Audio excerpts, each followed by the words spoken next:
G'day. I'm a principal support engineer here at Qlik. My main focus is on Qlik Sense, in particular the installation and running of the Qlik Sense backend, and I've been working for Qlik for 4 years now. So today we're going to go through the licensing service. It's a new service. It was added in February 2019 and it's been expanded in April 2019, and we're going to go through how it works, why do we care, and then just what it looks like in troubleshooting the licensing service. So what is the licensing service? It's a new mechanism we use to verify licenses. It uses a new license format, which is a big, long, random looking string of text. It's an online system. There is no offline activation. If you're going to use that, you actually do need to be online. And it was introduced, as I mentioned, in February 2019, and it's expanding from there. It's not just going to be in Qlik Sense. It will start showing up in more of our other products as well. Why does it matter? This new system allows for automatic license updates. It lets us support new license models like analyzer capacity. It enables other solutions like multi-cloud and multi-site options within Qlik Sense, and it allows for single licenses that cover multiple products across multiple sites and multiple installations. So how does it work? It's part in Qlik Sense. It's part of the service dispatcher. So you're not going to see an individual license service in Windows services, but it has to be running for the repository service to successfully start. And if your repository service doesn't start, your Qlik Sense system isn't actually running. It only requires internet access if you're using the new features, and it uses port 443 to connect to a predefined URL via HTTPS. So what does it look like? And let's just go through what can go wrong and what that looks like as well. So I have a set of systems here running both February 2019 and April 2019. So first, I'm just going to go through what it looks like with the old system. It is possible to get a control number and a serial number for a system which does have the new license. And in fact, not only you should keep that information available. We have a system running April 2019, but it's using the old licensing system. So if we go here, you can see there's no real difference here. The difference first will show up when you license an April 2019 system. So you'll actually first be shown this interface. So you can still use the old serial number and the old control number as long as you don't have any of the new features in your license. If you try and activate a license which has the new features, and I'll do that just now, then you will be greeted with an error message, which should look something like this. And so it's not a very helpful error message, I admit, but that error message indicates that you're trying to use the wrong version of the license. So instead, you need to use the signed key. The other thing that I should note, and I need to refresh the page because this is, once you get that insufficient privileges, the interface doesn't quite recover properly. Once you activate a license using a signed license key, you cannot use a serial number and control number with that system again. You will have to completely remove Qlik Sense and install again before you can use a different serial number and control number. You are locked in to using the new format. Let me show you what it looks like because there's not a whole lot of difference here. So I'll just connect to a system which is using the online version. And I'll start actually with February 2019. And if we go to license management here, so you can see this is a license. It's the same size, same number of users, same number of analyzer capacity. But if we go to site license, you've got this long, not very detailed thing. Another thing I should note, there's no LEF equivalent here. And you can see here that there's nothing about analyzer capacity at all. This license has 1,000 minutes of analyzer capacity. But unfortunately in February 2019 there is no way to see the actual capacity of a license. You can use it, but you can't see it. So if we go to it, that has been improved in April 2019. So if we just go onto the other system now. So if we go to this server, we can see that we're using, in license management, we can see analyzer time and capacity here, and we can also see that we're using the same license. So for one thing, we're using the same license across multiple systems. That is actually allowed with this license type. So this is a new feature of that license. The other thing is we've got this analyzer time. So analyzer time by default allows anyone with login access to the system, even if they have not been assigned access. So we're just going to look through here. You can see there are no rules that have been set to provide analyzer access or professional access, and yet we can log in with another user that has not been assigned these things. So here we have user 1 who I've already logged in with the past. So user 1 here, they were not allocated any license, and yet they can get in, they can open apps, they can make selections. Admittedly, this app doesn't have a whole lot of data in it right now, but we can make selections and we can take a look at information here, and we can export information. It all functions as normal. It's just that this particular application was duplicated with no data in it. And then as we use this, we consume analyzer capacity. Analyzer capacity, as noted before, comes in 6-minute chunks, and we've got 1,000 minutes that we can use across a month. So the other thing that we should notice here, so I can do the exact same thing here if I look at our apps here. So by default, you should make sure that your administrator users have a license under this new system, because otherwise they will be treated as if they have analyzer capacity. So right now, our administrator user doesn't actually have a license. There's no license allocated to them, but they fall under the analyzer capacity rule, and so they are not able to duplicate apps. They're not able to initiate reloads because they're not licensed, and they've got analyzer access as a result of the rule. So now if we reinstate that, we can go over here and we can log out and log back in, because adding a new license doesn't change your license state until you log back in.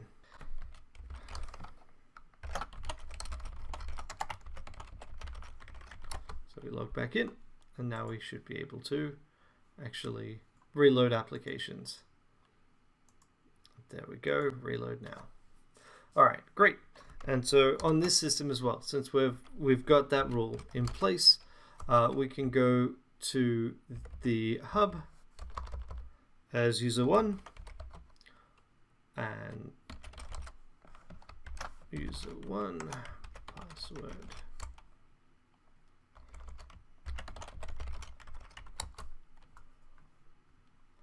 And as user 1, we're now able to get into the system. Here we've also adjusted the rules on the monitoring apps, which allows us to allows everyone to see them, and user 1 is able to get into the monitoring apps. And this is on February, so we can't see the minutes that remain, unfortunately, in February, but we can see the monitoring apps, we can use them. So let's take a look at the licensing service itself. So the licensing service sits on your system. If we go to see program data, if you go to your install folder, which in this case is program files, Qlik, sense, and then in amongst all of these directories is licenses, and that's it. There is your service. That's what it looks like on February. On April, the licensing service has a little bit more, but not a whole lot more. So if I go to the same folder,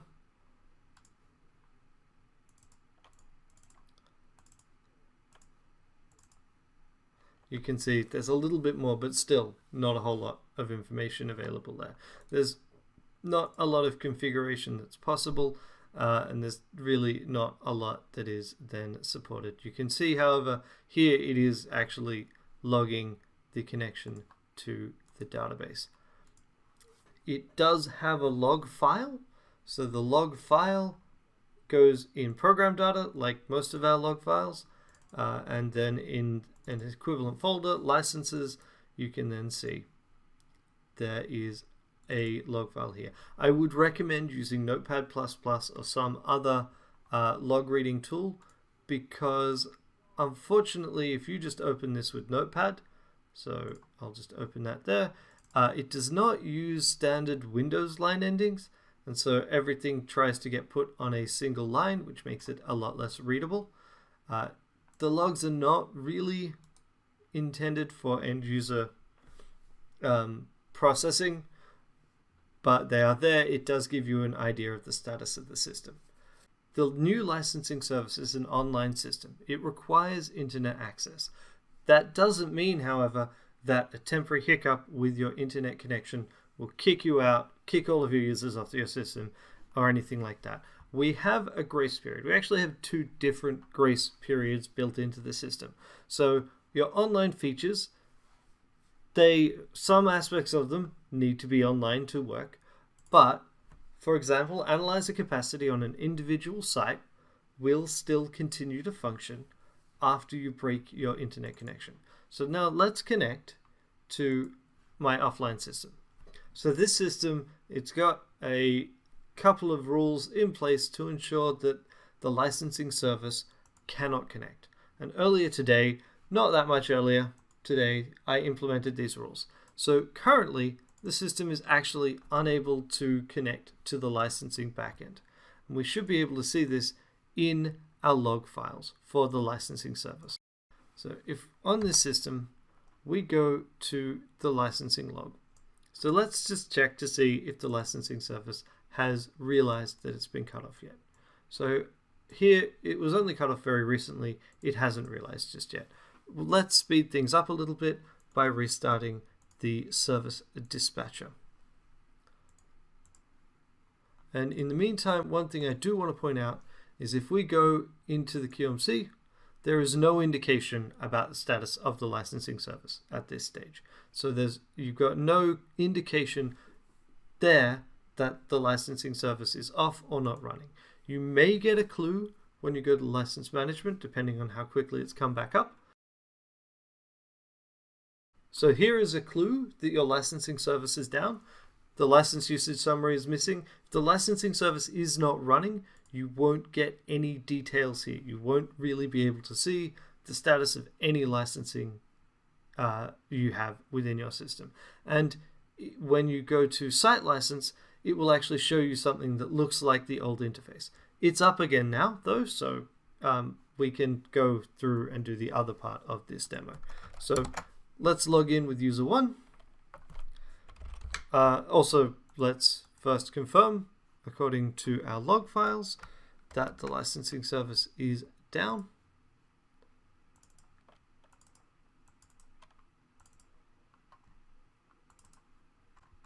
So if we look down here, we can see that it started up, but in fact it's got no message at all about whether or not it's been able to connect.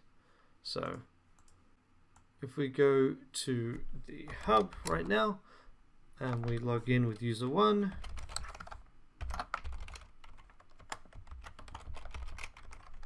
user 1 who's never been assigned a license, and they can log in, they can use the system. And this works fine.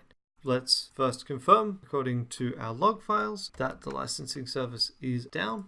You can see TCP lookup for license.qlikcloud.com, no such host, so it's literally been unable to find the host it needs to connect to, and that's because on this server we blocked the ability for it to find license.qlikcloud.com. We blocked the ability for it to talk to anything outside the server, so it starts generating a lot of error messages. And we log in with the main, if we log in with the administrator or any other user, they will work fine. Anyone that's already got a pre-existing license, the license will work fine. Everything functions even though we've actually been disconnected from the internet, or rather we've disconnected the licensing service from the internet. So we've got a firewall rule that says licensing service, no talking to anything outside this server. So let's go a little bit more into what it looks like if the licensing service is completely down. So we'll turn off the service dispatcher. This is to emulate a scenario where the licensing service is not running at all.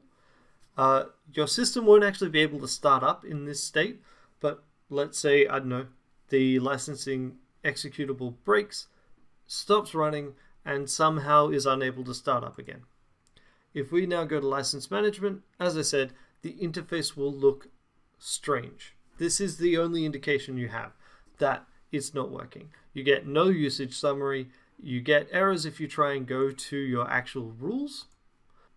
And then even if you, so in fact, once we refresh the page, you literally don't even get the option on the side.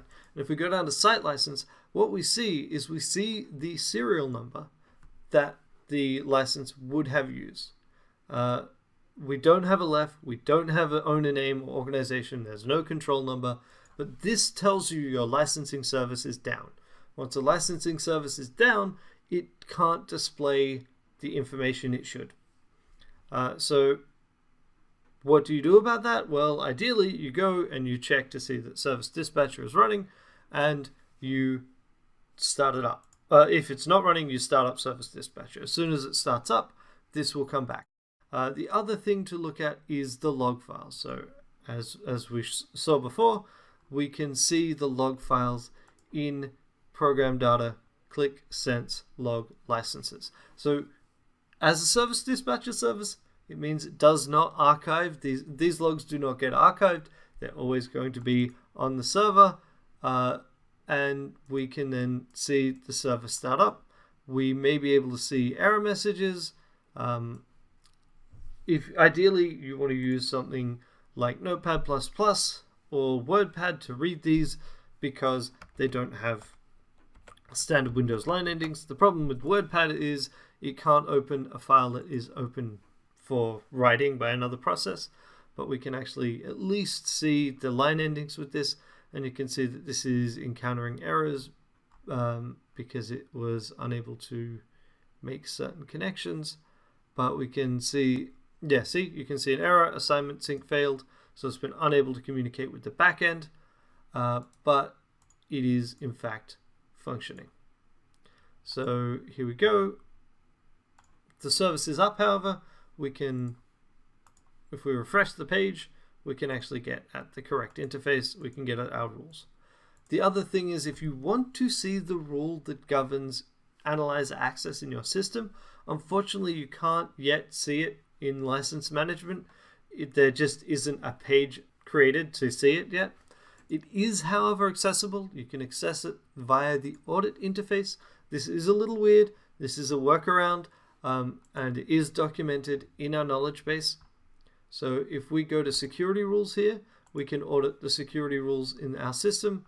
It's easy to then find if we transpose, and if we go down, there is a rule called analyzer user access. Where is it? Here we go. Security rule for analyzer time. It's analyzer time access type. So this is the default rule. We can adjust it. But the default rule is everyone gets access. So one alternative you can have is you can say, for example, you can say user.role string not equal to root admin, for example. And then if we apply that rule, we've now changed it so that the user role is not an admin. I'd need to double check that because I'm just doing this off the top of my head right now, but you can definitely use something along those lines to ensure that your administrators do not use analyzer time access, and thus will never get judged as having analyzer access for the purposes of administrating your QlikSense system. Yeah, so those are the main things that I wanted to go through with what things look like when the service is down. If you are denied access to the system because your licensing service has been offline for too long, you will just get told no user access pass is available. It's this very generic error message that is the same message you would get if you had too many connections open, but it is there, and that's where you would look. Oh, actually, there's one last thing that I wanted to cover, which is having your repository start up when your licensing service is down. So this is new as of February 2019 or April 2019. You need the service dispatcher running in order to have your QlikSense service start up correctly. So if I don't have your service, my service dispatcher running, and thus I don't have the licensing service running, then what will happen when QlikSense starts is we will simply not successfully start. The service will say that it's running. This is how QlikSense normally does things, right? Our services are what are known as asynchronous, which means that Windows basically gets told it's running as soon as the process exists. It doesn't mean that the service is functioning. We see this all the time in support, sadly, where people go, well, the service says it's running according to Windows, so why can't I get into my system? That's because it isn't. Unfortunately, Windows is lying to you, or possibly we're lying to Windows, depending on your perspective. But you can see if the service dispatcher is not running, you'll start getting these lines. There was an error contacting the licensing service. Keep retrying. One failed request. And it will try repeatedly. So if I were to reopen this, it will say again, well, in a little bit, it will say the same thing again. I don't know the exact timing on it, but it will never start up. It will continue to try and talk to the licensing service, but it will never successfully start. And you can tell that it's not started because if it had, it would have archived all of these weirdly named files. So instead, and so here you go, 10 failed requests. So now if we start up our service here, it will fairly quickly connect and it will then continue the startup process. And we can see that. So just see here, it's already moved on and started the rest of, gone on with starting up the rest of the system. And whoops, I did not mean to close that or minimize that. You can see now it's already archived all of those logs, which means that it's probably in a state where if we were to refresh this page, we could get back in. And there we go. Our service has successfully started. And I should point out that this is the service where our licensing service is not actually able to currently connect to the backend. So we could see that in our logs, but it doesn't matter. It doesn't matter if you're using the new or the old licensing system. You need the licensing service to be running for QlikSense to start. That does not mean that the licensing service needs to be able to connect to the internet. It just needs to be able to run in the first place. All right, that concludes our demonstration for today. And now we will move on to the Q&A. Okay, everyone, now it's time for questions and answers. Please submit your questions to the Q&A panel on the left side of your console. Andrew, why don't you just pick which one you want to answer first? Great. So yeah, looking through the questions here. So there are a number which I'm just going to kind of need to direct you to a help. So for example, someone has asked how to set up antivirus programs with QlikSense. That's well documented within our knowledge base. There are particular directories that we would recommend adding as exclusions to your antivirus. The specific directories, they're all in our knowledge base, so I'd recommend going there. So someone's asked if there are what compelling reasons to upgrade to November 2018. That depends entirely on your use case, but in particular in patch 3 of November 2018, there is a significant performance improvement in the hub. It's also in February and in April.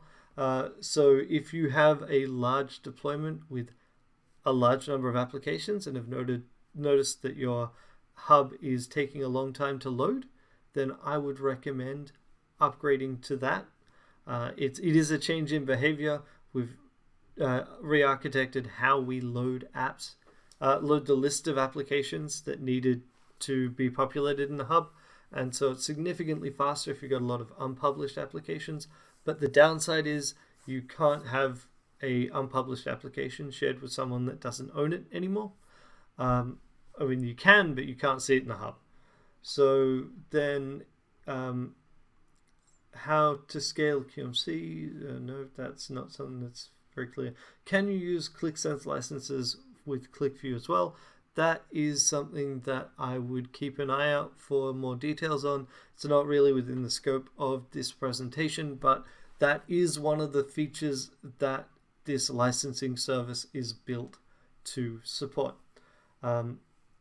What about existing tokens? So existing tokens, existing licenses will work fine with the licensing service. Basically, if you're using a perpetual license, as they're termed, or just a subscription license where you're not using any of the online features, you can just use the old serial number, the old control number, and that will continue to work.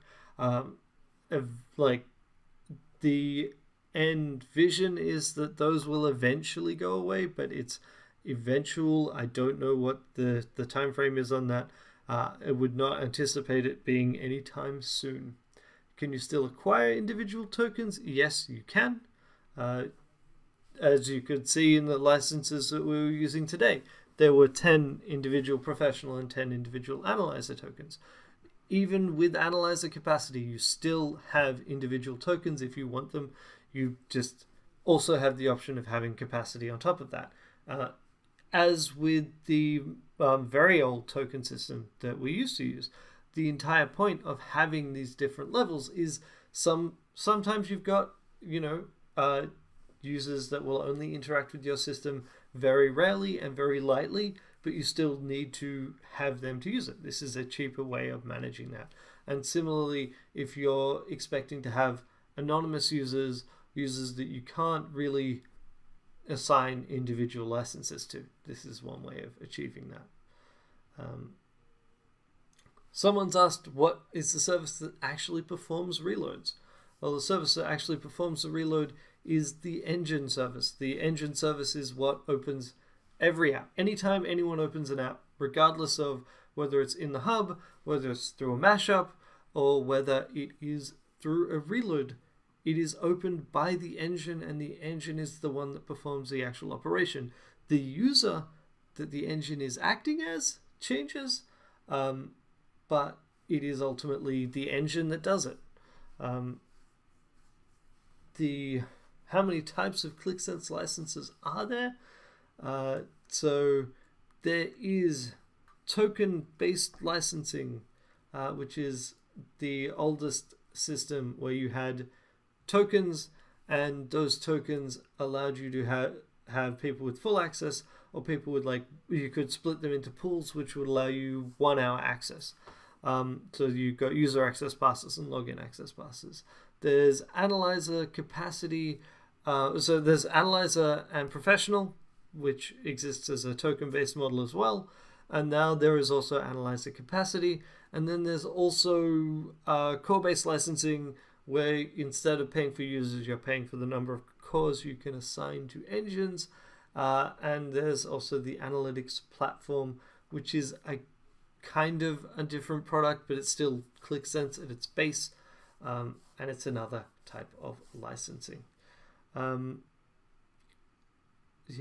So I already went through the licensing changes with February 2019. Are the benefits financial or just technical? So financial's not really in the scope of these things. A different licensing model could well provide you with a ultimately cheaper solution because it might better meet your needs, but that is the kind of thing that I would talk to your account manager or your success manager about in order to try and work out what is best for you. As someone in support, I don't handle financial transactions at all, so it's just completely outside of my domain of expertise. Okay, Andrew, we have time for one more question. One more question.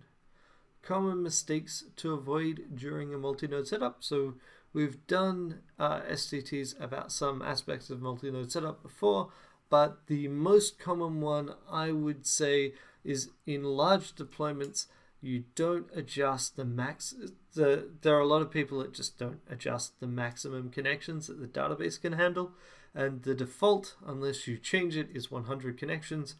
And sadly, the default connection pool that we use within QlikSense is 90. So each of your nodes may try and use up to 90 connections to the database. So a 100 connection maximum for that database is going to result in trouble down the road. Great! Thank you, everyone. We hope you enjoyed this session. Thank you to Andrew for presenting. We always appreciate getting experts like Andrew to share with us. Here's our legal disclaimer. And thank you once again. Have a great rest of your day.